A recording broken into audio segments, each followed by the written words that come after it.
I'm Mark Bouris and this is Straight Talk. The thing that I got out of Wayne is that he's a very complex guy. And the only way that he's been able to deal with his childhood trauma was to be a coach. He gives young footballers what he never had. Won more grand finals than any other coach. Very rare for a coach to stay successful for that length of time. The bloke you wrote this book about is often referred to as supercoach. What is it about someone like him that makes him such a great character in rugby league? He manages to earn their trust like no other coach. That's what fascinated me, that a 70-year-old man could somehow get a 20-year-old footballer to trust him implicitly. Did he have a technique, or have you dug into how that works? Wayne is almost like giving himself therapy by coaching these young blokes to have a special sort of life and a special career, because he didn't have that. His father was just never there for the family, and they just didn't have two 20-cent pieces to rub together. They were broke. When Wayne was 12, the father disappeared. The Roosters against the Dragons in 2010. The Roosters maintaining a narrow lead at half-time. Whatever Bennett did at half-time turned the game around. Bennett walked into the room and said, and walked out. Serious? That's all he said. That's all it took? That's all it took.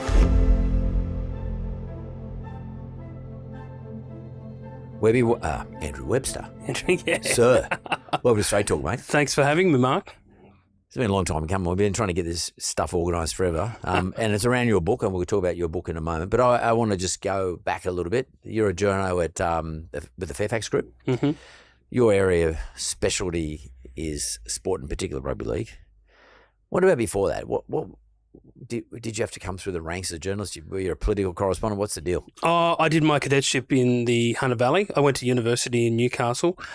Mark, I didn't want to be a bricklayer like everyone else in my family. So my father drilled that pretty hard into me from a very young age. Knuckle down at school, knuckle down to your part-time job.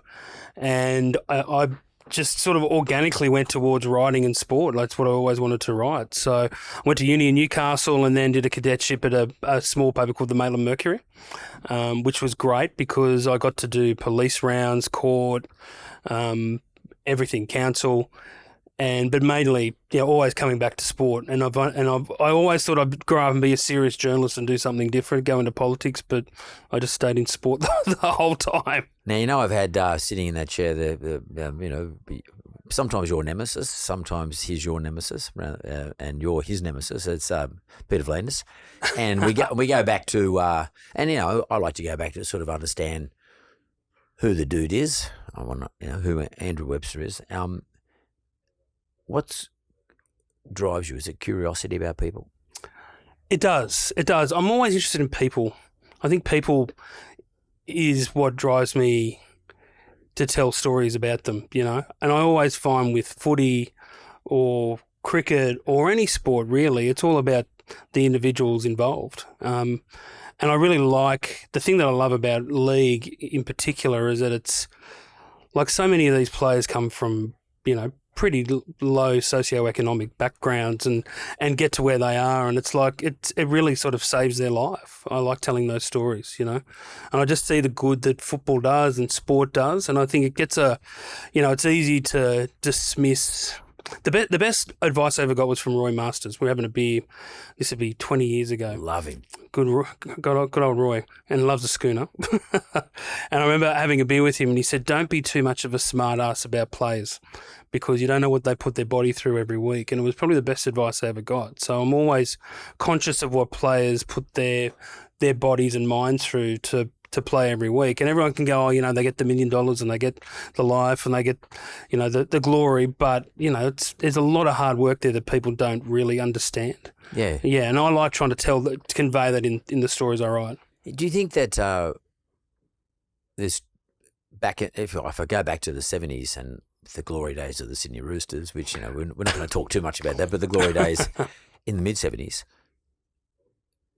there were a lot of characters around in rugby league as players and as coaches, but as players as well.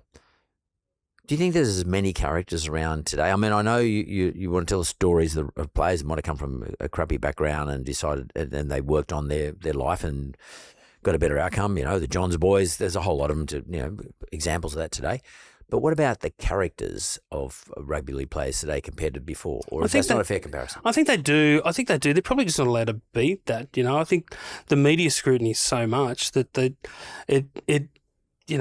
too scared to be themselves a lot of the time. But I think you're seeing more and more. I think social media has allowed them to take control of themselves. Like players have got their own podcasts. They've got, they can. You look at someone like Latrell. Latrell always sort of, rightly or wrongly, if he wants to spin a message, then he'll do it through his Instagram to 200,000 followers. So I think athletes here are finding the power in their social media platforms, like they have in the US in particular, the last few years.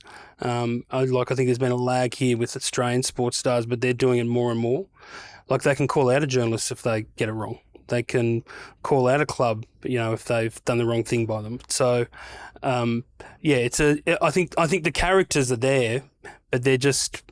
I think in a lot of ways they were too scared to show themselves for a long time. But I think social media is giving them that platform to, unfiltered, give them exactly who they are. Do you think it's who they are though, Webby, or do you think it's more the cause that they're chasing? So Latrell's a good example, but Luai's a good example. Luai's a character.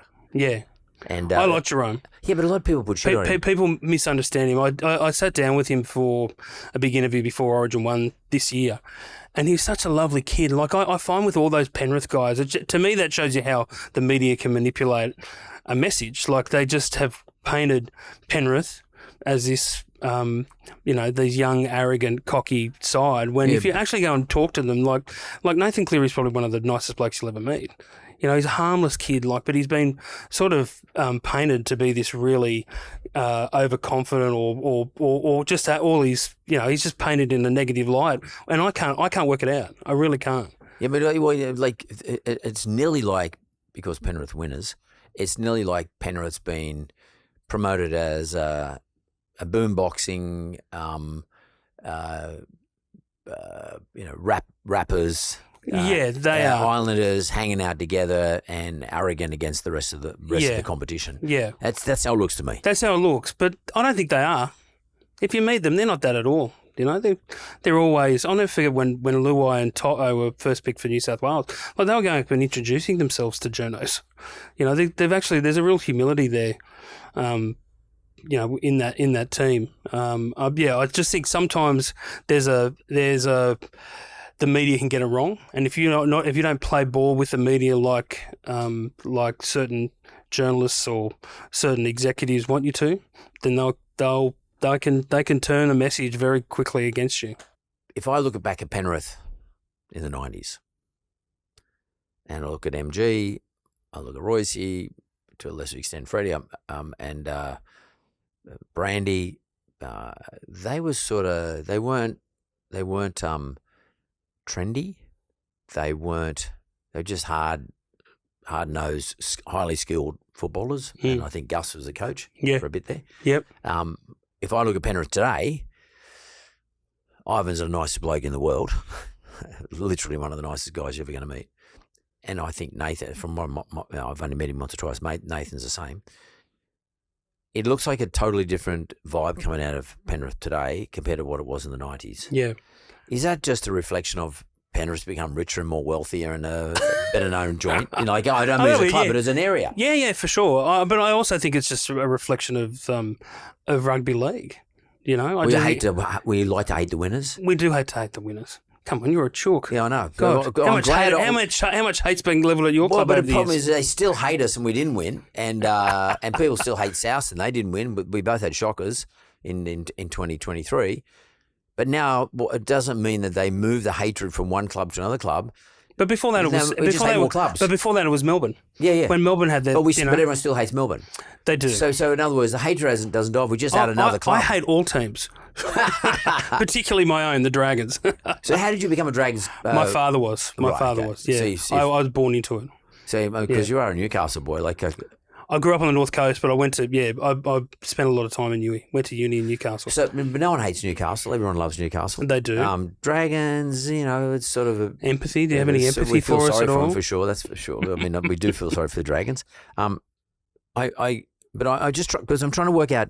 I want to talk to you about characters, because the bloke you wrote this book about is one of the great characters, and the bloke where I first knew of you was probably one of the greatest characters that you wrote a book about in 2009, 2010. I remember reading the book. It was a great read. It was Jack Gibson. Yeah. One of the great characters of rugby league. He wasn't cool. He sort of was cool, but he wasn't cool. He was man of few words, said very little, had an unbelievably interesting backstory, He did. which you managed to dig into, and was a great, was a big part of Eastern Suburbs' good years in the 70s. Then went off to Parramatta after that. Jack, in my money, was the original Supercoach, which is the name of your book about Jack Gibson. Maybe you can tell me why did you want to write about that particular character? So with Jack, that book on Jack was my first book. Was it an autobiography? Not an autobiography. Was it an authorised biography? It was. So I wrote a story about Jack for the Herald around 2008 when it was very obvious he was going to be coach of the century. They were going to name the team of the century. And I think it said so much about Jack's just the standing that Jack had, that no journalist or even people were too scared to delve into his health at that time. Why? Why are they scared of Jack? Because it was Jack. Because he's an imposing character. Physically, he's a big guy. He wore the jackets. He had he was rugby league royalty. But on the front, but also, as you said, he had a backstory. He was he didn't suffer fools. He was very intimidating, but also I just think because of his stature that people weren't going to write about the fact that he was in a nursing home suffering from dementia. So I wrote a letter to Judy Gibson and said, look, I really want to honour Jack with a piece around the team of the century. And I went down and I met Judy and John and the whole family and interviewed them and interviewed Mass and a few others for this piece. And then I wrote it and then soon after Jack died. And I just had amassed so much stuff, Mark, while doing that piece, and I thought this guy deserves a proper biography where I speak to as many people as possible. I thought the book was very kind to him, to be honest with you, but it was quite, from what I knew, I knew Jack very well. I also thought it was fairly accurate too, in terms of his backstory. He had a very interesting backstory. Like Jack, you said didn't suffer fools. Jack was not just a football coach. I mean, Jack worked on the doors. He was a tough bastard. Yeah. And didn't act tough, was tough. And did things that were tough. And you could get verification of people outside of rugby league that'll tell you what he allegedly did. Yeah. With his hands. And so nobody messed with him. No. It was a time when you could get away with that sort of shit too. You wouldn't get away with it today. Well, he worked at He worked on Thomas Tuabring in the 50s, SP Bookmaker. Yeah, he rolled. He rolled. But it was very much a reflection of stuff that happened in those days. That's how life was. Yeah. Yeah. It was a different sort of vibe to what it is today. Yeah. I mean, you would never get a top coaching job if that was your backstory today, because there'd be too many people coming after you and everyone would be too scared to put you up there. Yeah. Yeah. Because you're going, wow, we're just, I'm on the board of Roosters, we'd be getting nervous about that. We'd be saying, well, hang on a minute, what's going to be the blowback from the media? What's going to be the blowback from our members? What's going to be the blowback generally? How are we going to look as a club? What's going to do to the club's reputation? Whereas, back in the 70s, we had no problem with that. And Jack was our coach, as you know. But what is it about someone like him that makes him such a great character in rugby league? I think his backstory, and also I think because the media's got such a big role in rugby league, I think the way that an individual carries themselves publicly adds to that aura. And Bennett's a great example of it. I think him and Jack, who were very, very close, they had they just have a really different way of expressing themselves. And Jack in particular, there's a story that I loved about Jack, and this isn't to do with rugby league, but when he was playing cricket for Waverley, fast bowler, the ball would hit the pads and this is how Jack would appeal. He'd turn around and look at the umpire and go, any news? And the poor old umpire would be too scared not to give the batsman out. But he just had a different way of phrasing things, and I think that's the thing with Wayne. Like they're engaging people, and they're great. They're money for an author or a journalist, because what they say always is framed in a different way to most people, because I think outside the square. It's probably why they've been so successful. Well, they give you the grab. So, Jack's... They do it without even meaning to. Yeah. It's naturally, that's how they naturally speak. Yeah, and Wayne was more economical in terms of what he'd say. He wouldn't say much. And by the way, he's very good at getting stuck into journalists. Fearless. Jack was very economic in terms of, well, not economical, he didn't say much, but when he did say something, it was said in a way that you would never expect to hear it, like done good or something like that. But he was extraordinarily intelligent. Well, the great one, I know it's a cliche, but I like for that Gibson book, I talked to Sterlo about the kick to the Seagulls line. And Sterlo had no idea what he was talking about at all. He said, I want you to kick to the Seagulls today. And here's Sterlo in the middle of the cricket ground on playing for Parramatta, and he looked up and there he saw the Seagulls at the other end of the field. And he knew exactly what he meant, kick to space, because that's where the Seagulls are, at the cricket ground. Like, it's just, instead of saying kick to space, kick to the Seagulls. I love that shit. So like from a journo's point of view, I just find that fascinating. Yeah, and in terms of characters then, I mean, this guy here is often referred to as supercoach, as one of the supercoaches. Yeah. And he's had a much longer life in footy than Jack ever did. Like, this guy's coached, I don't know, 50 years. Biggest record. Just over 50 years he's been a full-time coach. Yeah, totally. And but equally a big character, but different style to Jack. Very much so. Well, he doesn't drink and he doesn't bet. Yeah. He doesn't smoke, but... He's not your typical Aussie bloke. No, like he's Jack not. Sort of was. He's not, but he did come... I think the thing that I found with Wayne in writing this book is, and I've never got on with Wayne at all. We've always sort of had a bit of a love-hate relationship. I wouldn't say it's been poisonous or anything like that, but we were never close at all. Wayne does play favourites with the media. He manipulates the media. He gets certain journalists to write stories that, he'll word up journos before a press conference. He's not the only coach to do that, but he's very, very smart in manipulating the message about himself and his football team if he needs that to be the case. And even with this book, so when I decided to do this book, the first book I was going to write, the book I was going to write was about Jared Hayne. So I'd been not Wayne. Not Wayne. So I've been commissioned to write about Jared and just his rise and fall, and it was he was before the courts, his sexual assault case, and me and the publisher just decided that that's just going to be too tricky. It was just. We just thought, let's keep away from this. There's been too many trials, so we'll steer clear of it for the moment. And the publisher said, "Who do you want to write about?" And I said, "I want to write about Wayne. I just find him so complex." And he just got soused into that 21 grand final against Penrith. And here's a bloke in his 70s, still coaching, still at the top of his game. And I wanted to explore that. I knew his great backstory, his interesting backstory, in that he's a self-made man because the father left the home when he was 12, and he just was determined to make something of his life. So I always knew there was a great story there to be told. So he was the first. When I signed the contract, I'll never forget, I signed the contract on the Friday, and I called him straight away because I wanted him. It wasn't authorised. It wasn't authorised, but I wanted him to hear it from me. I said, "Look, I'm going to be writing a book about you," and he went really quiet, and he said, "Look, if you're going to do it, I want you to do it right, and I'll give you whatever you want. You can ask me whatever you want. I might stand in your way of talking to family, friends, whoever," which is, to his credit, was great. But I also felt from the beginning that he was trying to manipulate me. Yeah. Because he wanted the story to be, as he wanted it to be. But what's your response to that, though? So I just went and did what a proper journalist should do, and went and got all the different, sides of the story. Probably one of the great ones is one involving you when he went to with the Roosters in 06. Oh, my God. So what did Nick tell you?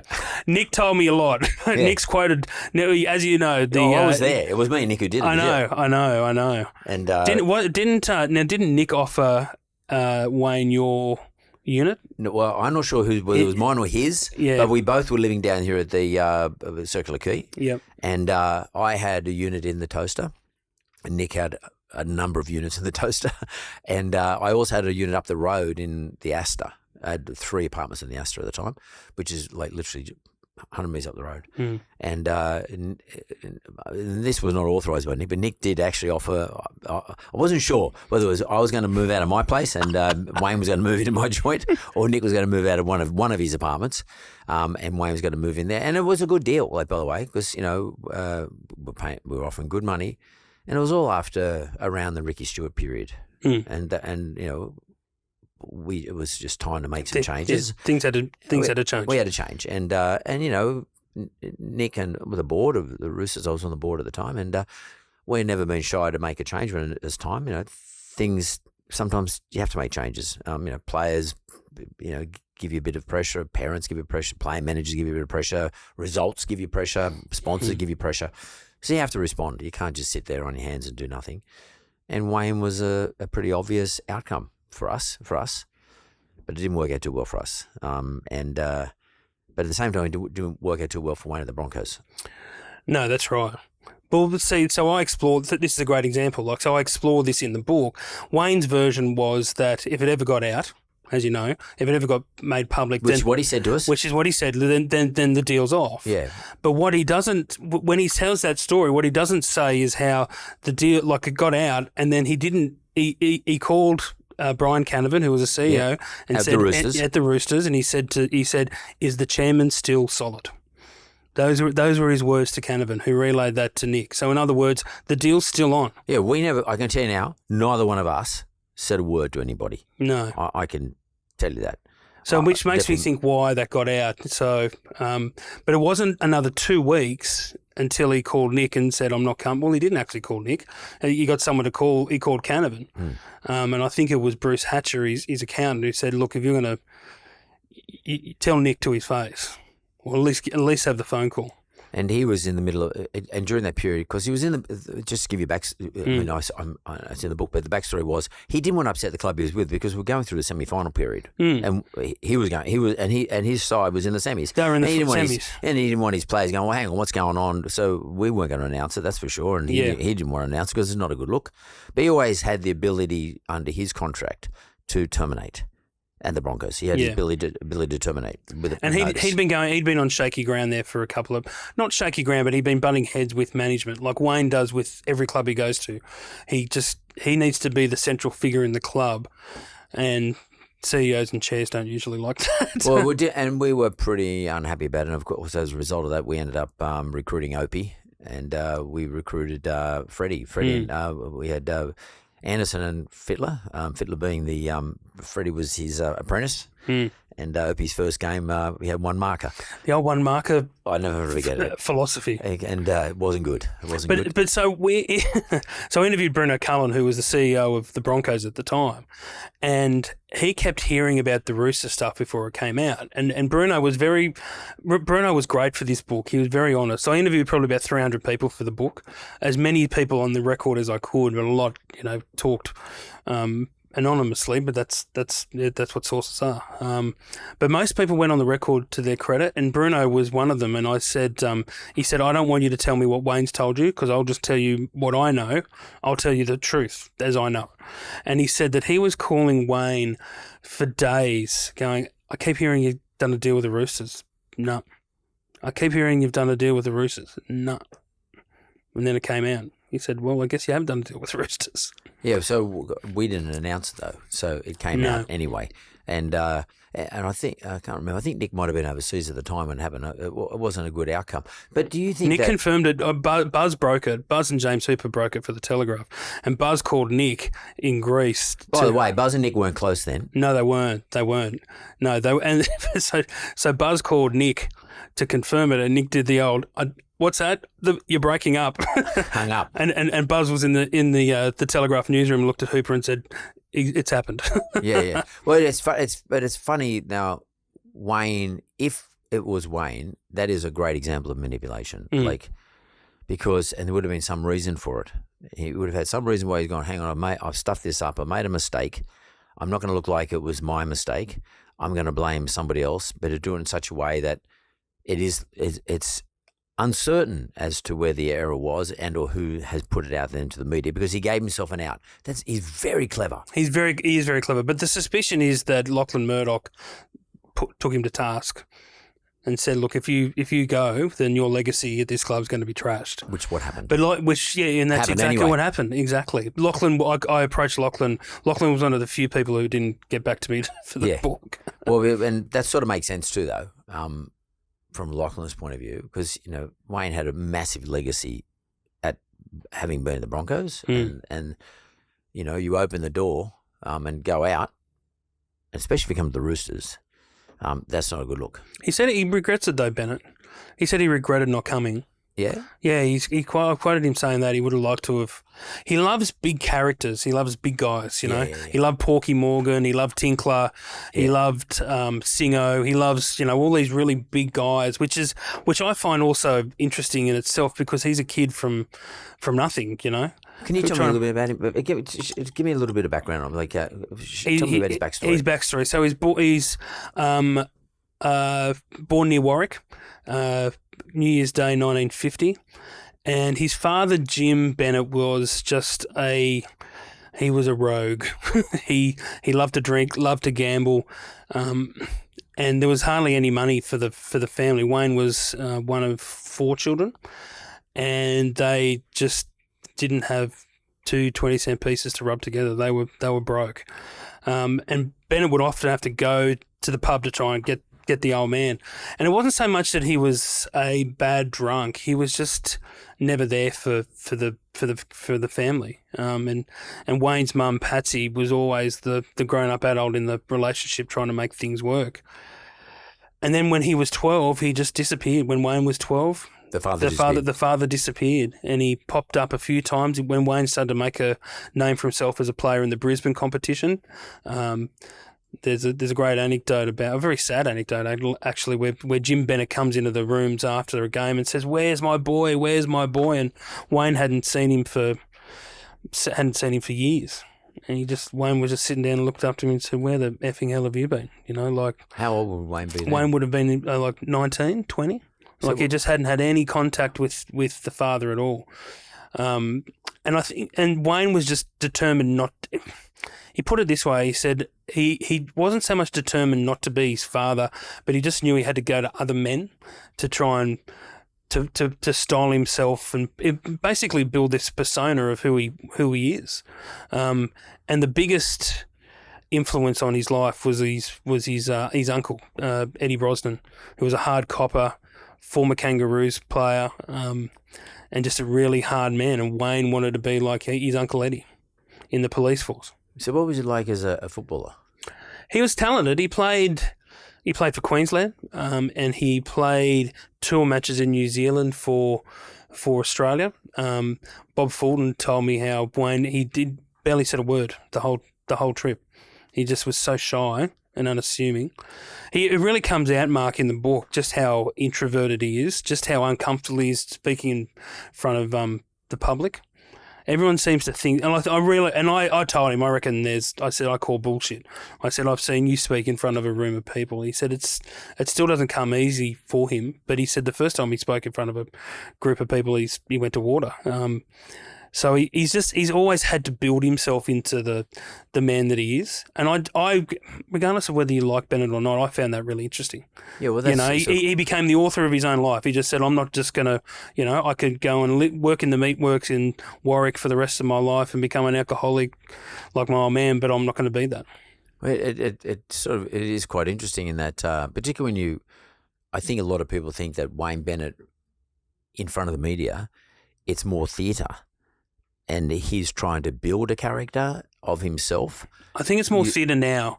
I really do. But I think early on there, and I explore this in the book, is like he just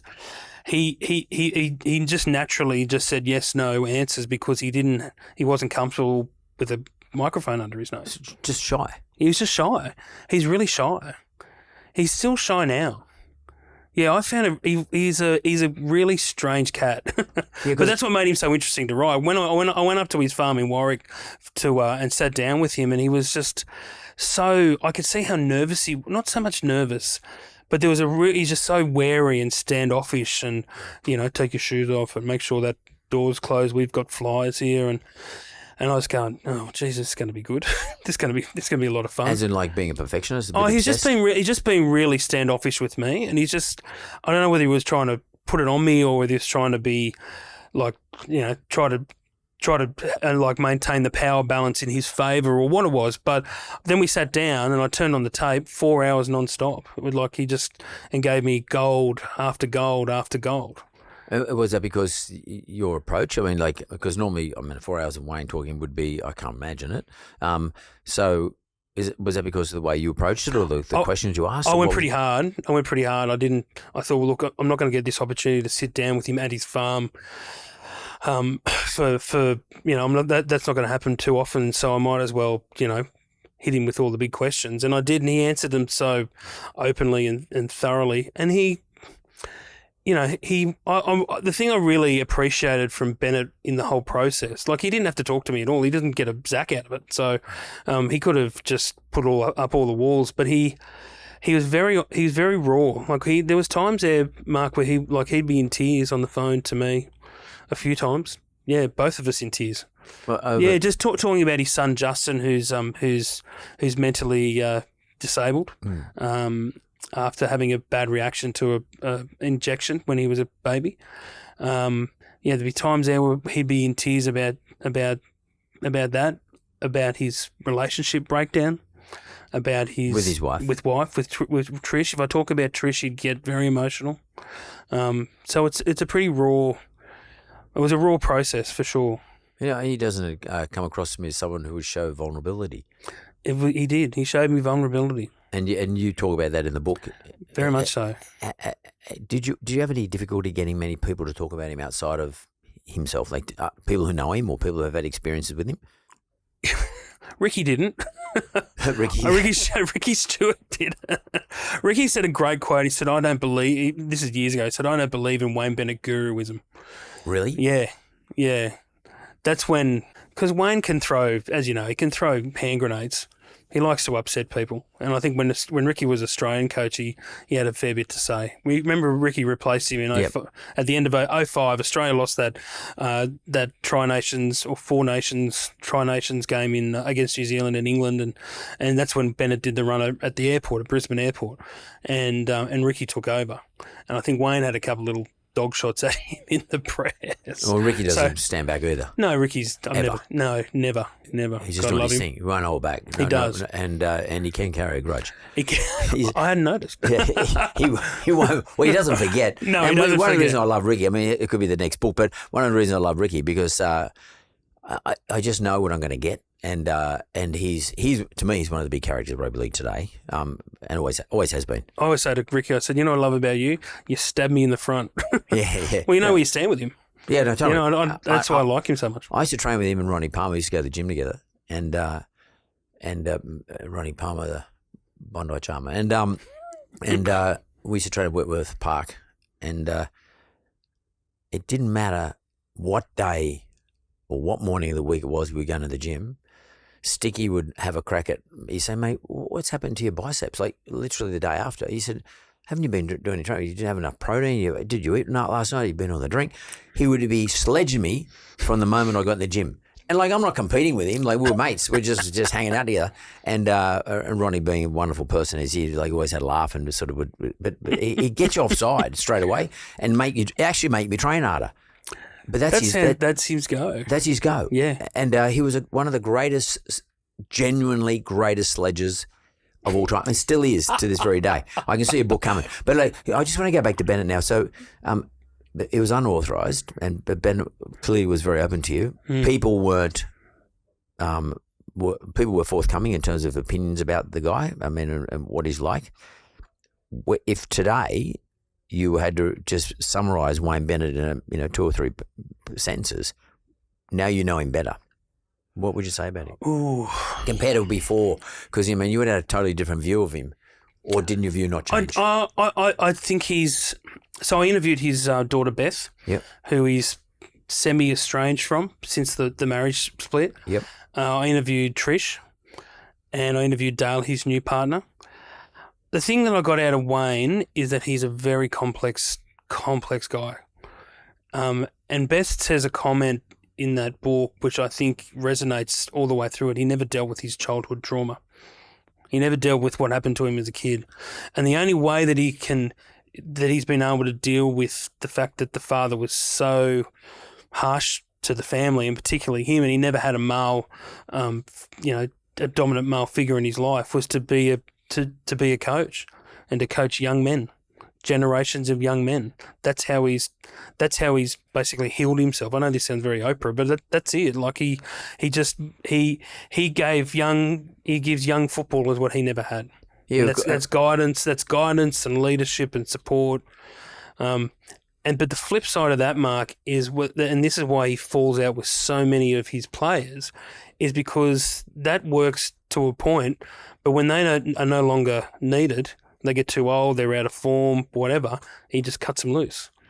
So he gets them so close. That's the way that he coaches. That's the way that he goes about his business. But when you're, just the ruthlessness of football and professional sport, he's got to cut them loose. He's got separation issues, as Steve Renouf says to me. But do you think that's he's just doing it in the way that's the most effective? In other words, that's the nature of the beast. Yeah, I'm not going to sort of wrap you up in pillows and shit like that, and just bullshit to you. I'm just going to tell you straight, like, time's over. That's right. It's time. Yeah. No, we've had our time. Time's over. Yeah. Because I want to talk to you. A lot of them can't reconcile that because he's been so close to them and such a father figure to them, and then he goes, well, no, I'm not extending you.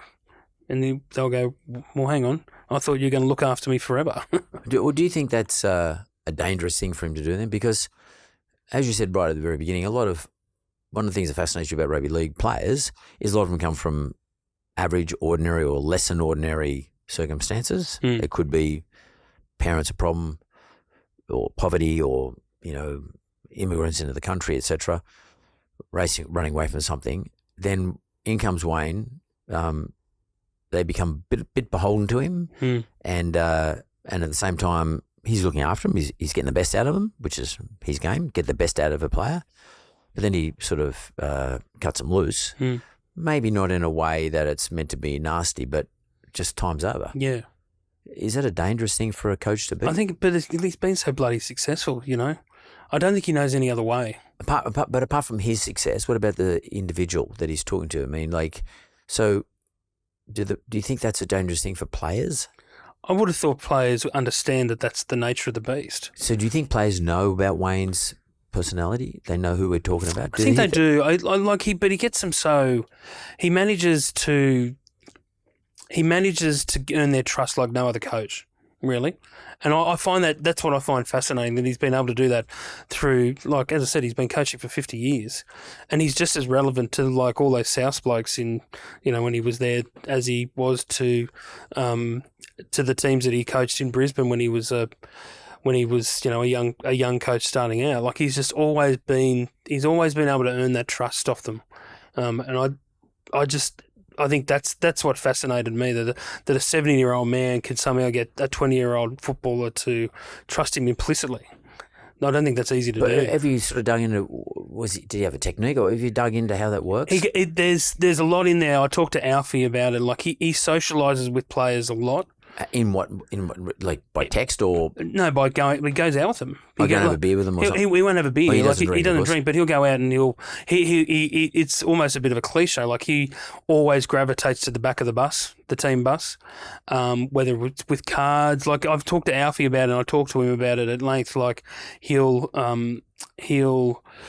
just sidle up to someone and just ask a couple of questions here or there, and immediately get their trust, because the great Wayne Bennett wants to know about my family, wants to know about my mum and dad, what they do. Johnny Elias tells a story in the book where, like, Johnny had come from Sydney to play with South Magpies in the Brisbane competition, and Johnny couldn't crack it with him at all. And then one day after training, they all went out for pizza, and they all sat down at this restaurant, and the only seat available was next to Bennett.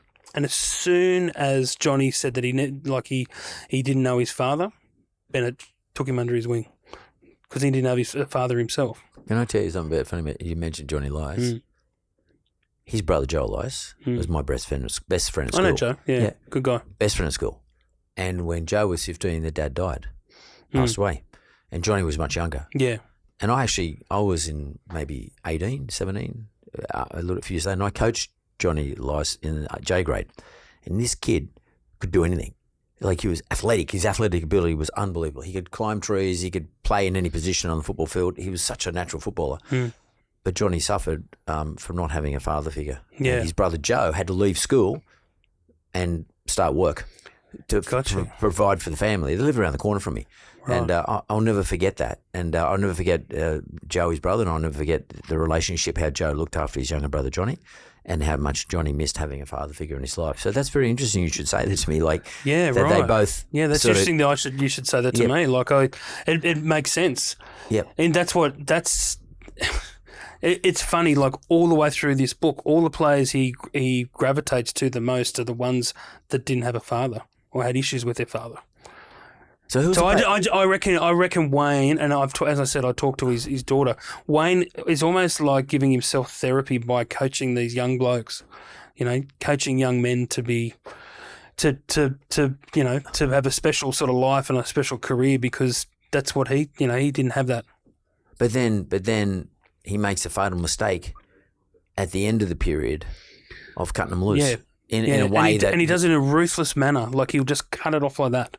And it's sort of like the ultimate abandonment. Yeah. Yeah, it is. It's like I'm setting you up. Yeah. Well, maybe he's not doing it, but from their point of view, from the player's point of view. Yeah. You set me up. Yeah, that's how they feel. You've brought me along and then you've cut me. That's how they feel. Some players have said that? Yeah, for sure. They talk about it in there. There's a lot of them. So who was the player? And even so, not even so much that, like, I know when he got rid of Kevin Walters and Gary Belcher at the end of 2005 as assistant coaches at the Broncos, same thing. Like, they'd won premierships under him and been with him and for a lot of football, and now they were there as assistant coaches, and it's like, you're gone. And Belcher was married to his daughter. Is that right? No. Ben Eichen. Ben Eichen. Ben Eichen's married to Beth. Yeah. Okay. And does he talk to Ben anymore?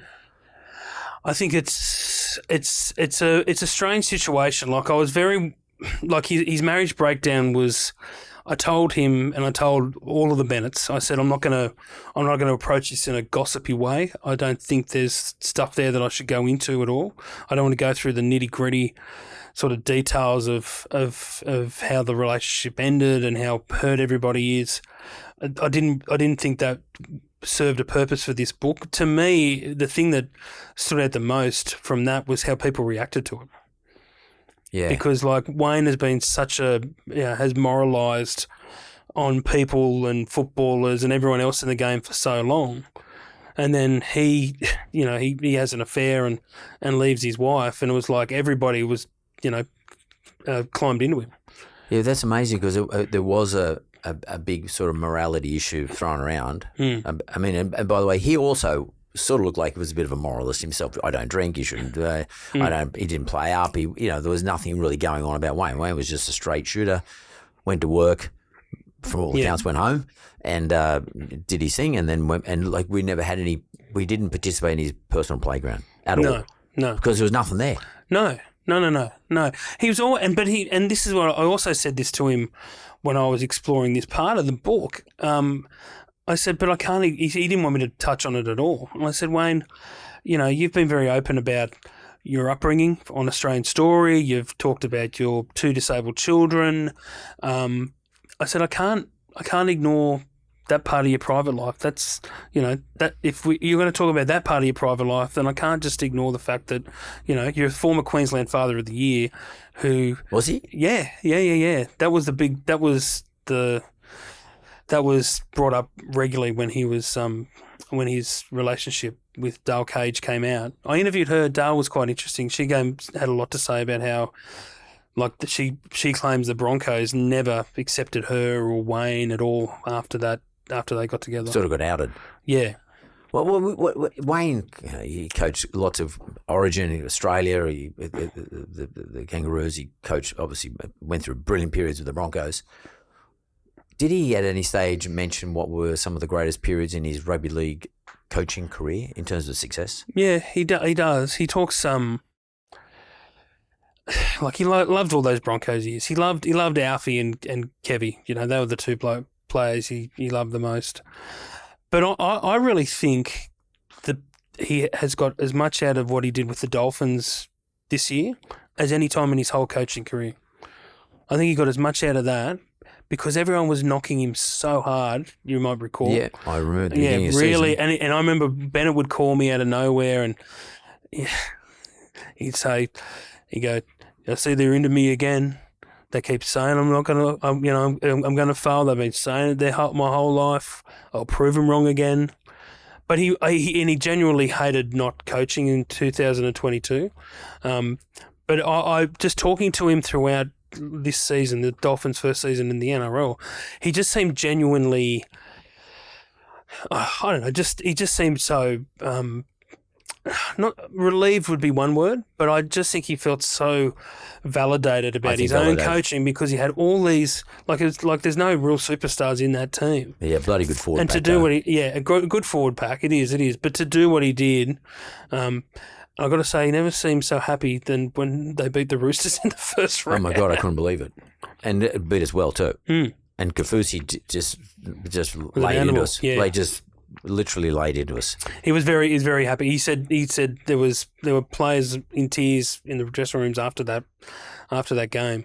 And I just think throughout this year, I know they ran out of path because the depth was always going to be an issue for the Dolphins, but the fact that that he'd taken a team that, and not like they didn't have they had young hookers, young halves, so many injuries in those positions, and to be in the top 8 for the first half of the season in their inaugural season is pretty special. And they bought well for next year too, especially in the forwards. Yeah.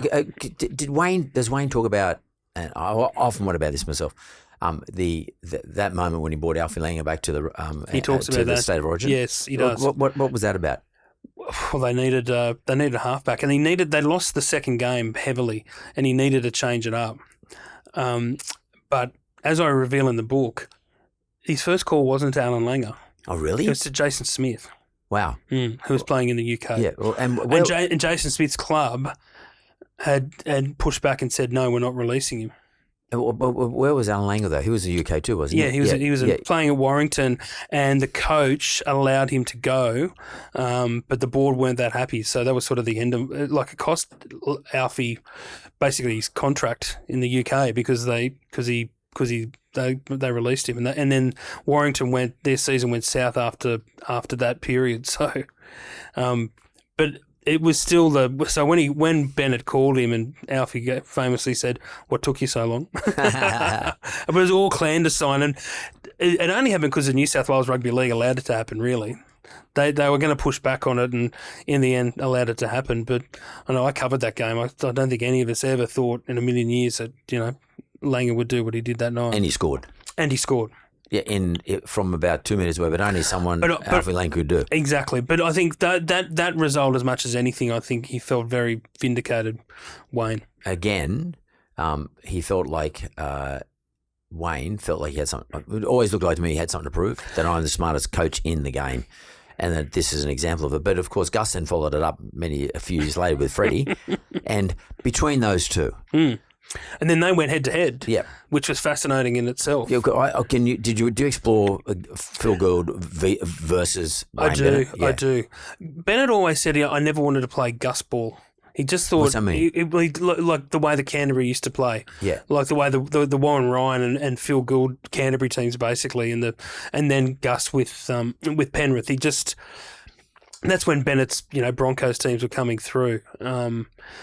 And he wanted to have his own style, basically, which is easy to do, to play an attacking brand of football like those Broncos did, which is easy to do when you have the team that they had. It was an unbelievable team. Yeah. Like it probably never to be repeated. No. I mean, I don't even think Penrith is sort of at that territory. That 93 team, they say that Broncos team is the best club team ever. That said, I reckon the 98 side was pretty special as well. Yeah. So he's had, and this is again, I explore this too, and Brian Smith, former Roosters coach, I talked to Smithy quite a lot throughout the Dragons periods, and then when he was at the Roosters coaching against the Dragons in 2010. That game he lost. I mean, that was the grand final that we were winning at half time. He did whatever Bennett did at half time, turned the game around. They just come in. So he walked into the room. Bennett walked into the room and said, "You're not playing like St. George. Play like St. George, you'll win the game." And walked out. Serious? That's all he said. That's all it took. That's all it took. Because it turned the game around. They won the grand final. That's all it took. And of course, and so Wayne likes to say that story, and I always thought that's bullshit. There's got to be more. He must have said more, and all the players confirmed it. Jamie Soward actually said, "I thought." He goes, "Oh, is that it?" And then Sowie they had a great first set in the second half. He got a great kick away, and he said, "We're back. We're playing like St. George Illawarra again." But meanwhile, in the Roosters dressing room, and Bennett likes to perpetuate this myth. He says that Brian Smith was like, making all these great sort of tactical drawing stuff up on the whiteboard and all that. And I talked to players, including Braith and Asta, and I said, "Did Smithy confuse the shit out of you in that second half?" He said, "No." I said, "I think Wayne's made some some poetic license about himself there." But Bennett, but Brian, to his credit, says he goes, Wayne's biggest. It's easy to talk like that. It's easy to have this, as Ricky said, guruism about yourself when you've got some star-studded, players in your team. So that's what I think his premierships with St. George and what he did with the Dolphins this year. I think they're bigger coaching efforts, coaching successes than what he ever did at the Broncos. If I look at Wayne, though, he sort of created a bit of a chasm in St. George when he left. Then he did the same at Newcastle, and to some extent he did the same at South. And he had players following him as well, so he took people with him. And he also says, "I'm not going to take any players from you," and then he does. Yeah, and then there was one player in particular, I can't remember who he was. He went from Brisbane to Broncos to St. George to Newcastle. Darius Boyd. And I felt sorry for Darius at the end of his career because I felt as though he was an example of one of the ones who got abandoned. Yeah. Did you talk to Darius? I did talk to Darius, yeah, but I think the thing is, though, I reckon, and even the Dragons are really upset that he left. They were very upset with the players that he took. And they were also very upset when he was leaving Newcastle. I remember he basically had done a deal with the Dragons to return to Wollongong, and then he did a deal with the Broncos at the last minute and left the Dragons high and dry. Which is sort of what he did with us. Which he did with you guys, yeah. And you could say that there's a pattern. There's a pattern. I mean, you could say that. Oh, what Wayne doing what's Wayne, best for Wayne? Correct. Yeah, he does. But Peter Dowse, I interviewed for the book. He said all the good things that he did for our club outweigh the bad things when he left. Yeah. And I think that's like what happens with a lot of the relationships that he has, whether it's players or former CEOs or chairs or whatever. Like, I think all the bad things that they've experienced with Wayne is outdone by the good that he does for them. Do you think, Webby, then maybe part of Wayne's character is that, and one of the reasons he gets attracted to join clubs with big characters, like maybe one of the reasons why he liked the idea of joining the Roosters with Nick there, etc., is because Wayne actually not only wants to win the competition for the club and the players that he's coaching, but he wants to compete. He quite likes the intellectual game. He does. Why he takes on Phil Gould. Why, he loves, for example, he loved beating us. He loved beating Trent Robinson in that game. It wasn't just about Dolphins beating the Roosters, but I'm going to show this young bloke, this coach, how to play 100%. game. Why I'm going to beat Brian Smith in 2010. He's got a huge chip on his shoulder. He does. Yeah. And I think that comes from his upbringing. Yeah. Yeah. And this will get a few people offside. I think it's a Queensland thing. Oh my God. He explains this in the book. Like he said he wrote this in one of his other earlier books, and I explored it with him, and it's just like, and I think it was the Broncos mindset, especially against all of those Sydney teams early on there. It's like, it was a really weird thing that he said. He said, you don't have to be from Sydney to be special. You don't have to be from Sydney to be somebody in this world. I reckon that's an old Queensland thing. For someone from country Queensland growing up, he had that chip on their shoulder, and they love it. And Wayne feeds right into the Queensland narrative as a character. His whole character feeds right into the Queensland narrative. It probably right now he's feeding right into the Dolphins. He probably said, listen, you're all Johnny-come-latelys. No one's giving you a chance. we're from Queensland, we're the next Brisbane side, we're going to take Broncos, then we're going to take the Roosters, and we're going to beat everybody. Yeah. And he maybe got into their head. I don't blame him for doing the best for Wayne Bennett. Like in business, CEOs do this shit all the time. They're doing it all the time. Yeah. But they build the team up, they build great collegiate sort of relationships, they build great cultures, but they're also doing it for themselves too. They've got to earn the right amount of money, and when the opportunity comes to sort of jump ship and go somewhere better, maybe a better challenge, they do it. I mean, Wayne is he's a coach, but he's the CEO, really, of the team. He's the ultimate CEO, Wayne, and I don't blame him for these things. I mean, I wouldn't employ him for those reasons, but I don't blame him either. I don't think it's a thing you can blame Wayne Bennett for being Wayne Bennett and doing the best for himself. I just think he's, like, as I've explained, like, I think he just has always tried to, like, he was always told you're not going to be anything. Yeah. You know? And I think he's always chasing that, trying to live up to that, like that reputation he's built for himself. Do you think that Wayne Bennett is more liked or disliked, just from the general people who think about him, like not necessarily players being involved, but just the general view? It's hard, that's a really interesting question. I think there's like begrudging respect. Definitely respect. There's definitely respect. Whether he's liked or not, I still don't know if people don't completely get him or understand him. I like to think with this book it goes pretty close. He can be such a narcissist sometimes. He's like, have you worked out who the real Wayne Bennett is yet? Like, he'd say that to me regularly. That's fucking with you, though. Sorry? That's fucking with you. That's like fucking with your brain. I know. Have you worked out who the real Wayne Bennett is? And I said, I reckon I'm getting close. And do you think Wayne really cares whether people like him or not? Yes, I do.